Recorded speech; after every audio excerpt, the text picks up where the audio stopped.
إن الحمد لله نحمده ونستعينه ونستغفره ونعوذ بالله من شرور أنفسنا وسيئات أعمالنا من يهده الله فلا مضل له ومن يضلل فلا هادي له وأشهد أن لا إله إلا الله وحده لا شريك له وأشهد أن محمدا عبده ورسوله يا أيها الذين آمنوا اتقوا الله حق تقاته ولا تموتن إلا وأنتم مسلمون يا أيها الناس اتقوا ربكم الذي خلقكم من نفس واحدة وخلق منها زوجها وبث منهما رجالا كثيرا ونساء واتقوا الله الذي تساءلون به والأرحام إن الله كان عليكم رقيبا يا أيها الذين آمنوا اتقوا الله وقولوا قولا سديدا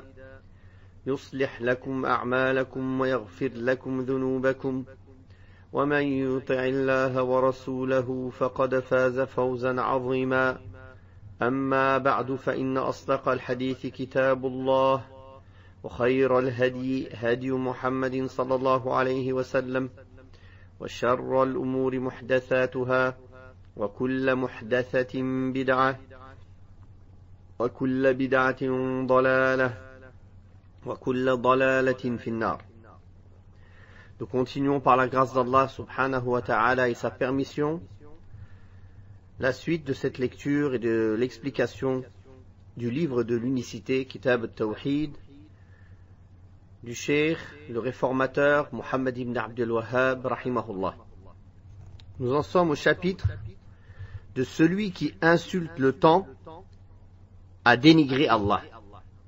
Celui qui insulte le temps à dénigrer Allah.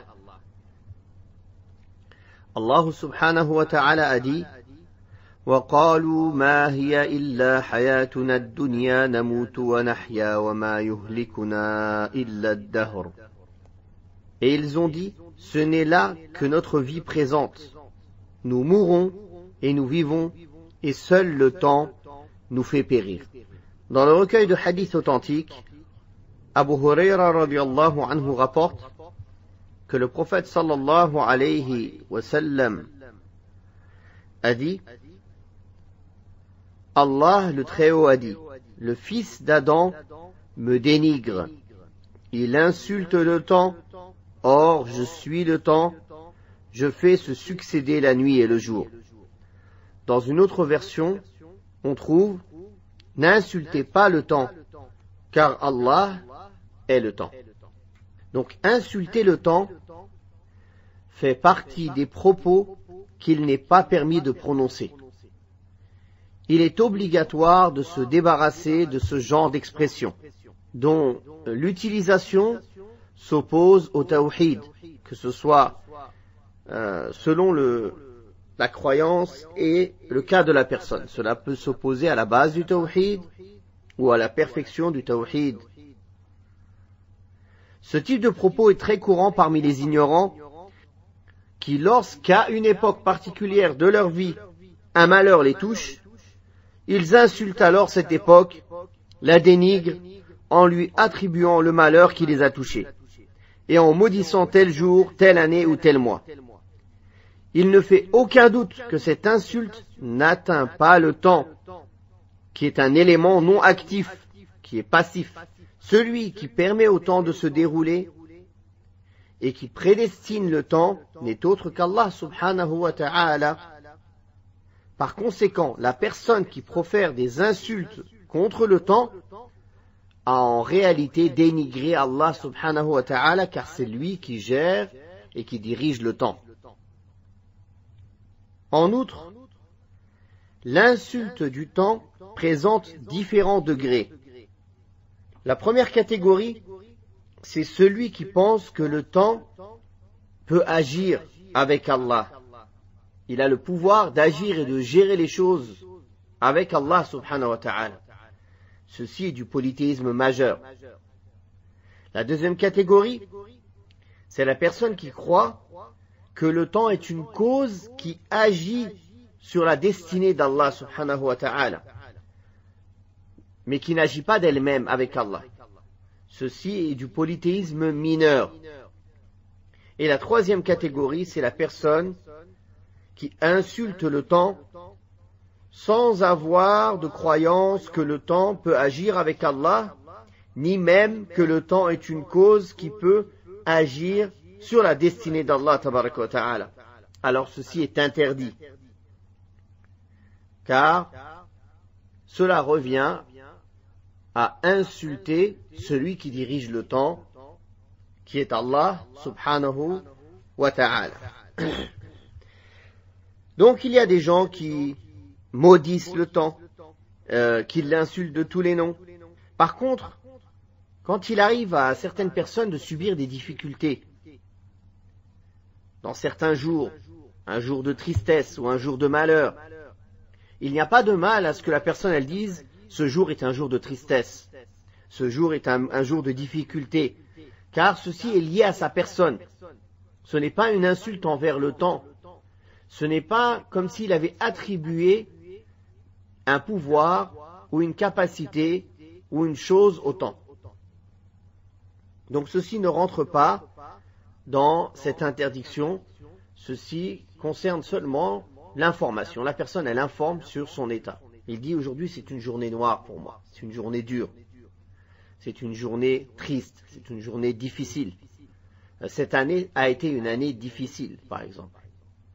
Ceci ne rentre pas dans l'insulte. Donc l'écrivain, rahimahullah, a cité la parole d'Allah tabaraka wa ta'ala.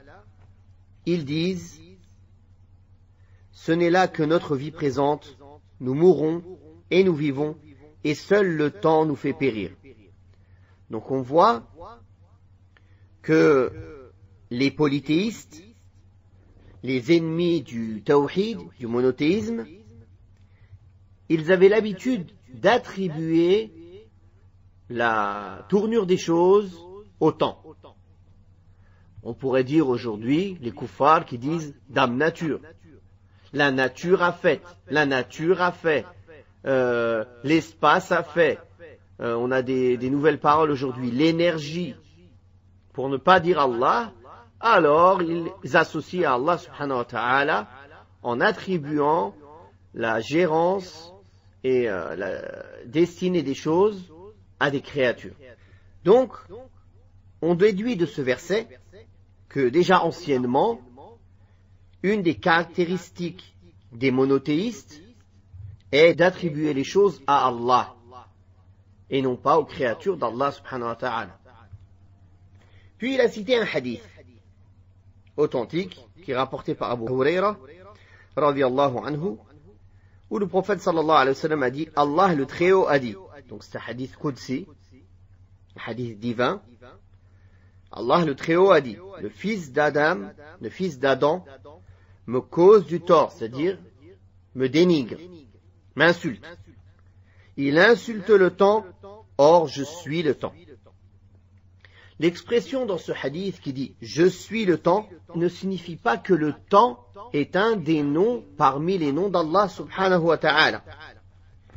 Le fait est qu'Allah a lié cette expression à celle qui la précède, quand il a dit « il insulte le temps ». Car en réalité, le temps ne possède rien et ne fait rien de lui-même. Donc l'insulter et le dénigrer revient à insulter Allah tabaraka wa ta'ala, qui fait dans le temps ce qu'il veut pour une sage raison, subhanahu wa ta'ala. Et c'est pour ça qu'il dit dans le hadith: je fais succéder la nuit et le jour. La nuit et le jour qu'Allah subhanahu wa ta'ala fait se succéder sont les deux composantes du temps.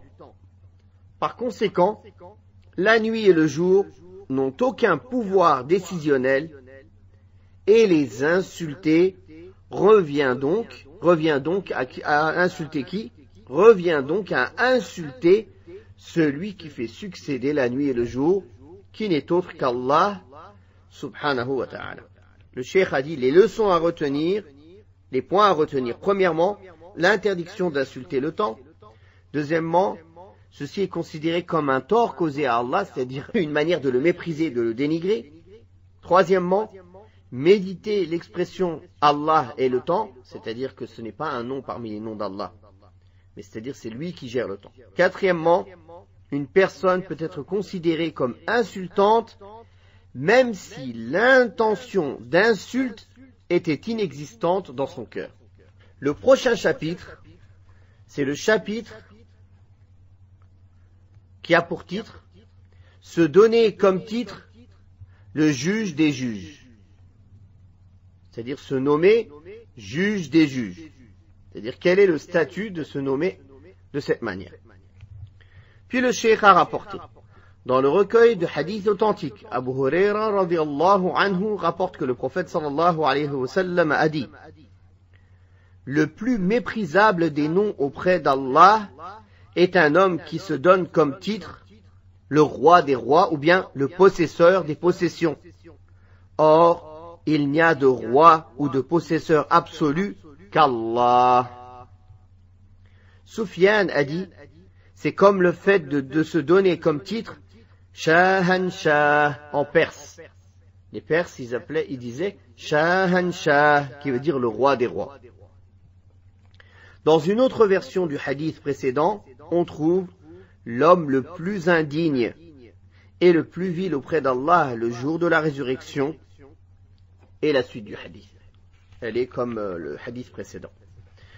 Donc, ici le cheikh souligne qu'il n'est pas permis de se donner comme titre un nom qui est réservé à Allah subhanahu wa ta'ala.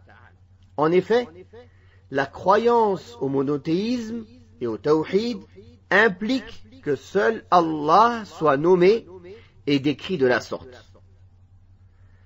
Or, dans ce hadith, le prophète sallallahu alayhi wa sallam dit que le plus méprisable des noms auprès d'Allah est un homme qui se nomme le possesseur des possessions ou bien le roi des rois.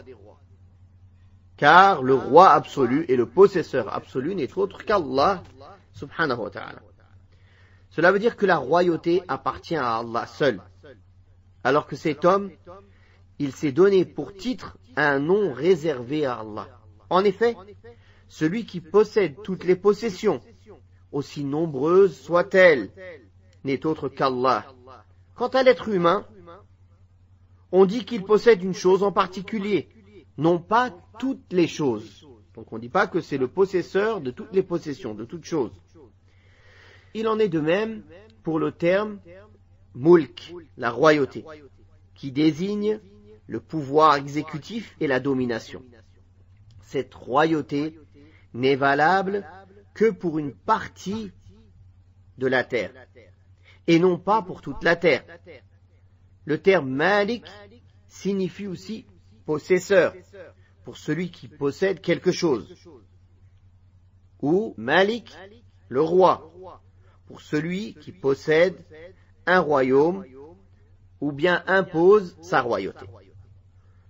On attribue donc cette royauté à la région concernée en disant « il est le roi de tel pays, il est le roi de telle région, etc. » Par contre, le nom, le possesseur de toutes les possessions, ou bien le roi des rois dans l'absolu, n'est valable que pour Allah. Et la croyance au monothéisme pur, la croyance au tawhid, exige donc que l'on ne nomme personne ainsi, et que l'on accepte de personne qu'il se nomme de la sorte, même si on peut trouver cette expression dans certains écrits ou dans certains endroits. Puis Soufiane a dit, donc dans le titre, c'est comme le fait de se donner comme titre Shahanshah, le roi des rois en perse. Donc la raison du caractère indigne et fourbe de cette dénomination vient du fait que cet homme, en se nommant ainsi, s'est érigé au même niveau qu'Allah subhanahu wa ta'ala. Puis le cheikh a cité les points à retenir. Premièrement, l'interdiction de se donner comme titre possesseur des possessions ou roi des rois. Deuxièmement, les titres dont le sens est équivalent, même si ils sont en d'autres langues. les titres dont le sens est équivalent sont tout aussi interdits comme l'a souligné Soufiane. Donc même que ce soit en perse, ou en français, ou en chinois, ou peu importe. Troisièmement, prêtez attention à la sévérité de l'interdiction, malgré la certitude que la véritable signification de ce genre d'expression n'était pas voulue. Quatrièmement, prêtez attention au fait que cette interdiction vient de la vénération que l'on doit à Allah subhanahu wa ta'ala. Wa sallallahu ala Muhammadin wa ala alihi wa sahbihi.